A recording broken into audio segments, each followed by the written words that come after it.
Je vais très merci aussi. Aujourd'hui, nous allons essayer de couvrir plusieurs sujets. Et puis, j'espère que nous aurons la chance de pouvoir passer là-dessus et couvrir.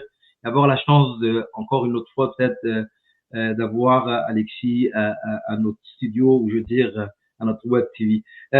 Pour commencer, on va commencer par la diplomatie djiboutienne.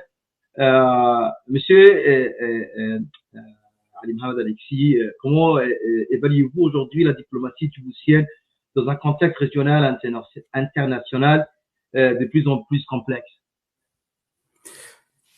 Tout d'abord, c'est vraiment un honneur pour moi de participer à cette émission-là.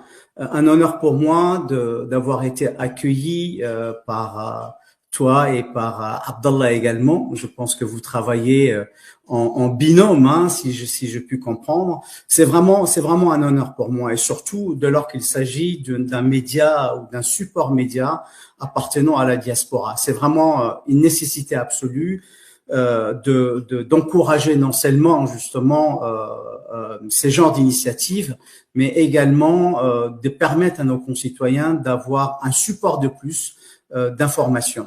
L'autre chose, quant à la question sur la diplomatie djiboutienne, je pense que ce n'est pas un secret pour personne. Aujourd'hui, les gesticulations actuellement par rapport à ce qui se passe dans la région et concernant également le gouvernement djiboutien sur la situation notamment somalienne, tout cela est juste pour occulter non seulement l'absence de notre diplomatie, mais également toutes les stratégies diplomatiques de notre part. On a connu presque 23 ans d'une diplomatie complètement inerte.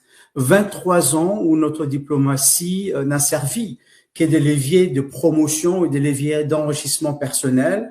Une diplomatie qui n'a jamais agi non seulement pour l'intérêt ou les intérêts de notre pays, et également pour aucun intérêt, en tout cas, de nos concitoyens. Et je pense que ces vides est constaté de part et d'autre.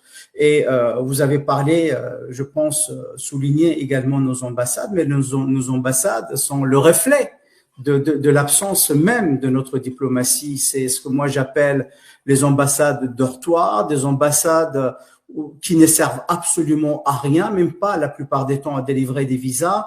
Donc tout cela n'est que le reflet, en tout cas, d'une diplomatie qui n'a jamais connu en tout cas une naissance, et qui malheureusement peine encore à se rattraper au regard de la conjoncture régionale, par rapport en tout cas à toute cette géopolitique qui se passe dans notre région. Et c'est ce qui est vraiment malheureux. Ça fait perdre la grandeur de notre pays, notamment un pays qui est stratégiquement placé. Donc, nous avons un atout indispensable pour considérer, pour accorder du moins la place prépondérante qui se doit pour notre diplomatie. What was TV?